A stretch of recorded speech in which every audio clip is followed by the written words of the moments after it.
y a des choses, lorsque vous regardez la grandeur de qui vous êtes, vous devez être capable de dire non.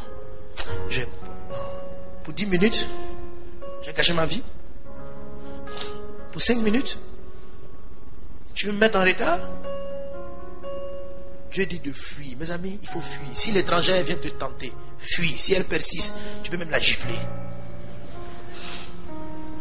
Là, on t'autorise. On ne joue pas avec ça. On ne joue pas. Fuyez l'impudicité. Ça veut dire prenez des mesures. On ne joue pas. Moi, je ne suis pas Superman. Je ne me pose pas 3 questions, mon frère. Je ne marche pas avec les femmes. Je ne marche pas avec les femmes. J'aime les sœurs. Je veux vous saluer en Jésus. Mais dis que... Moi, je ne me pose même pas des questions. Si tu es mon genre, tu n'es pas mon genre, ce n'est pas mon problème. Oui, c'est mon problème. Un jour, le diable a failli me faire chuter. Ce qui m'est arrivé m'a fait comprendre. Il m'a dit, Mohamed, tu es un homme que Dieu utilise, donc fais attention. Prochainement. J'ai dit, non, c'est horrible. J'étais en pleine... il faisait un peu sombre. J'étais à Gagnois. Je quittais l'école ou l'église. Et puis il y avait une soeur qui avait des difficultés. Et je parlais avec elle, je l'exhortais. Et je crois que c'est un démon qui l'a agité. Elle est tombée sous l'emprise du démon. Et l'endroit où on est arrivé, là, il faisait un peu sombre. Les lampadaires étaient grillés dans la zone.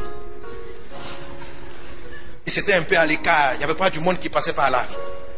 Mais quand même, c'est sur la route. Et je me suis abaissé pour chasser l'esprit. Elle était tombée. Je l'attrapais comme ça. Je dis, au nom de Jésus, esprit impur, va-t'en. L'esprit est sorti. Mais c'était un esprit, André, d'impudicité. Je l'ai senti venir sur moi. Là, mes sens ont changé. C'est comme si... J'avais des pensées nobles, hein, mais tout est devenu noir. Quelque chose m'a attrapé, comme si on me dit, saute sur elle, ici, tout de suite. Tout ce que j'ai fait, j'étais là comme ça dans la prière. J'ai dit, Jésus, ta grâce. Et puis j'ai senti l'esprit partir. Ce jour-là, j'ai vu que non.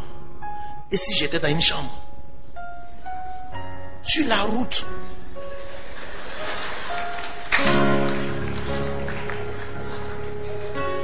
Dieu m'a gardé.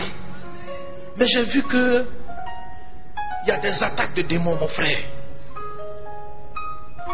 Donc, il ne faut même pas créer des conditions où ces attaques-là, si elles viennent, tu n'auras pas de moyen de t'enfuir.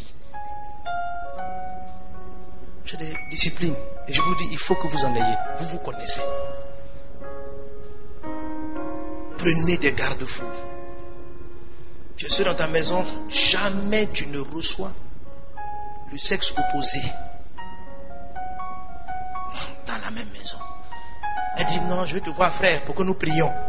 Dis, allons à l'église. Allons prier. Non, je vais te parler en secret. Ma soeur, quand ma femme sera là, tu nous parleras à nous deux en secret dans la maison. Allons en public. Prions. Prions.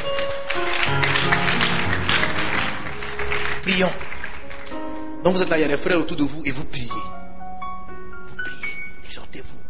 Ne te retrouve pas dans des endroits noirs. Pas parce que quelque chose va se passer, mais ce sont des éléments de discipline. C'est ta manière à toi de fuir. Il faut fuir l'impudicité. Il faut le fuir. Ne soyez pas comme Samson, qui a plaisanté et qui devait sauver Israël, mais qui a perdu tout parce qu'il n'a pas su contrôler son corps. Ne soyez pas comme Salomon, qui lui-même est l'auteur des lignes que je viens de lire. Proverbe 5, c'est Salomon qui a écrit. Mais lui-même, il allait livrer sa vigueur et les années de sa vie à d'autres femmes. Ça veut dire, vous savez, il a créé les conditions. Il était conscient. Même quand j'ai fini de prêcher ces choses, je dois être hyper prudent. Gardez-vous. Dieu vous aime. Il y a des fois dans la vie, pour le destin qu'on a, on doit faire des sacrifices sur soi. On doit être capable de se rendre pendant un temps eunuque pour le royaume des cieux. Ça en vaut la peine. Ça vaut la peine.